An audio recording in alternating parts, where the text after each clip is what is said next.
The Hendrick Motorsports mega team that we all know today started out rather meager.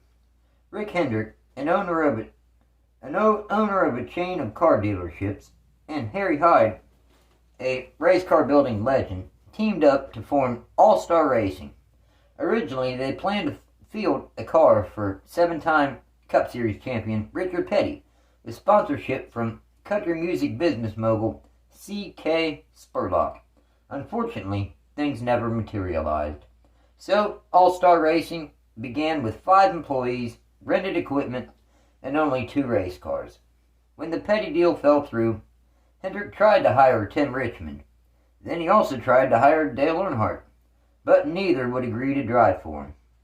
Instead, the team signed former Rookie of the Year Geoffbodine to drive the unsponsored number 5 Chevrolet for 1984. The team got off to a slow start to begin the 1984 season, and after 7 races, Hendrick told Bodine and Hyde that he planned to shut down the team due to lack of funding. Instead, Hyde talked Hendrick into letting them run one more race, since they already had the car prepared for Martinsville and had faith in Bodine's driving abilities. The team went to Martinsville and won the team's first ever Cup Series race, also bringing sponsorship from Northwestern Security Life. His best start was first 3 times in the fall in Bristol, Martinsville, and Rockingham. His best finish was first 3 times in said Martinsville race, Nashville, and Riverside. Overall, they scored 3 poles, 3 wins, 7 top 5s, and 14 top 10s, en route to finishing 9th in final point standings. The following season, in 1985, the team switched the name to the current name, Hendrick Motorsports. Bodine remained behind the wheel of the number 5 Chevrolet, with full-time sponsorship from Levi Garrett. His best start was first 3 times in the fall in Richmond, North Wilkesboro, and Martinsville. His best finish was second 3 times in the spring in Richmond and Atlanta, and in the fall in North Wilkesboro. Overall, he scored 3 poles, 0 wins, 10 top 5s, and 14 top 10s, ending the season 5th in final points. Hendrick did run a second team for one race with Dick Brooks in the number 1 Exxon Chevrolet, finishing 11th. So, the following season in 1986, Hendrick put 2 teams out there full-time on the track in the Cup Series.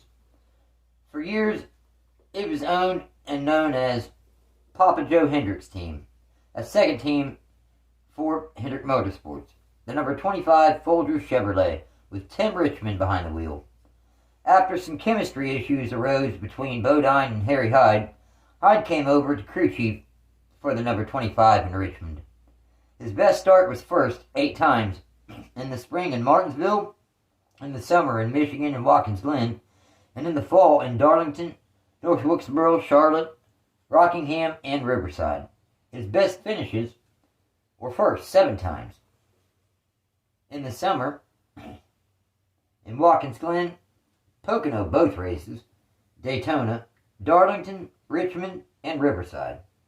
Overall, he scored 8 poles, 7 wins, 13 top 5s, and 17 top 10s, ending the season 3rd in final points. Now, Geoffbodine in the number 5 Levi Garrett Chevrolet, his best start was first 8 times in the spring in Charlotte, Pocono, Dover, North Wilkesboro, Bristol, and in the fall in Bristol, Dover, and Martinsville. His best finish was first twice in the Daytona 500 and in the spring in Dover. Overall, they scored 8 poles, 2 wins, 10 top 5s, and 15 top 10s, ending the 1986 season 8th in final point standings. Jeff's little brother Brett ran one race in the number 2 at Charlotte, finishing 18th.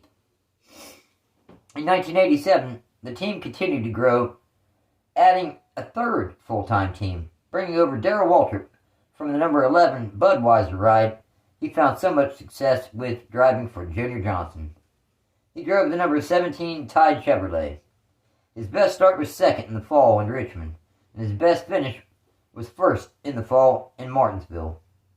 Overall, he scored 0 poles, 1 win, 6 top 5s, and 16 top 10s, finishing the 1987 season 4th in final point standings. Timrichmond missed the first 11 races of the season, saying he was suffering from a bad case of pneumonia, when in all reality he was actually dying from AIDS. Vinnie Parsons ran a number 35 Folger Chevrolet to start the season. Parsons ended up running the full season in the number 35, when the team temporarily expanded to 4 cars for the 8 races that Richmond returned.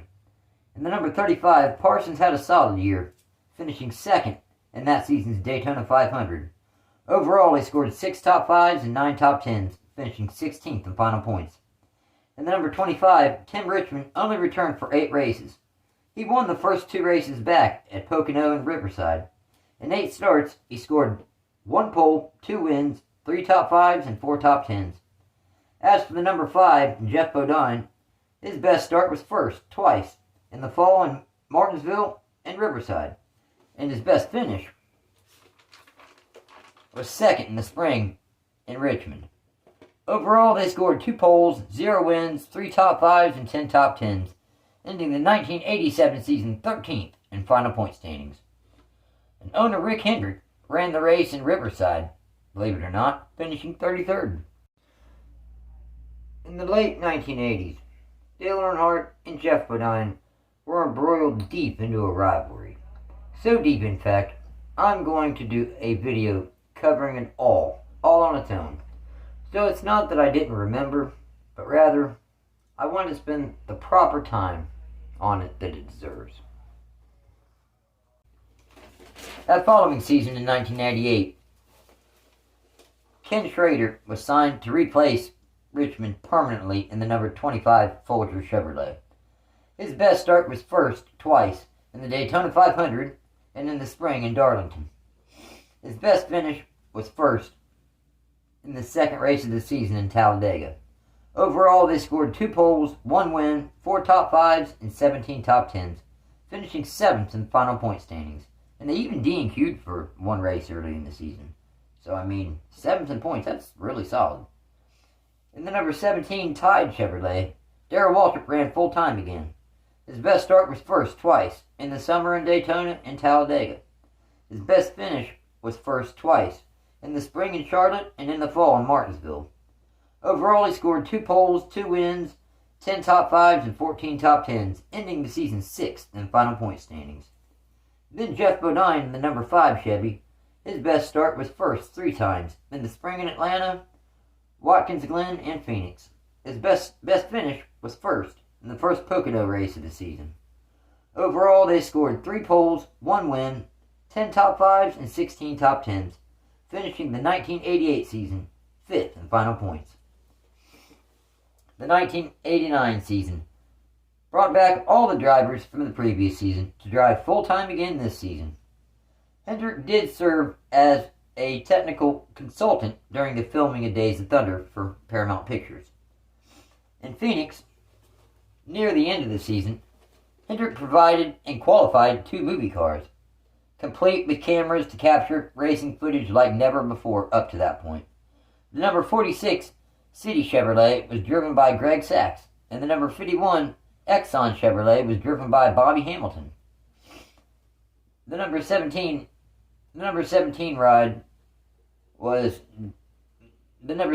Tide Chevrolet was again driven by Darrellwaltrip.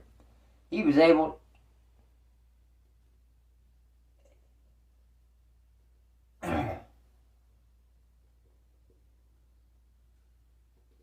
to score his one and his only career Daytona 500 win this season. His best finish was first 6 times. In the spring in Daytona, Charlotte, Atlanta, Martinsville, and in the fall in Bristol and Martinsville. Overall, they scored 0 poles, 6 wins, 14 top 5s, and 17 top 10s, finishing 1989 4th in final points. As for the number 25 Folgers Chevrolet of Kenschrader, his best start was first 4 times, in the Daytona 500, in the summer in Pocono and Michigan, and in the fall in Phoenix. His best finish was first in the fall in Charlotte. Overall, he scored 4 poles, 1 win, 9 top 5s, and 14 top 10s, ending the 1989 season 5th in final points. Geoffbodine once again ran full-time in the number 5 Chevy. His best start was first 3 times, in the spring in Richmond and Martinsville, and in the fall in Michigan. His best finish was first in the fall in North Wilkesboro. Overall, they scored 3 poles, 1 win, 9 top 5s, and 11 top 10s, ending 1989 ninth in final point standings. This has been part 1, the beginnings of the mega team we all know as Hendrick Motorsports. Don't forget to hit that like button and subscribe to the channel so you don't miss a single episode. This has been part 1 of 5, so keep an eye out. Thanks for watching, and take care.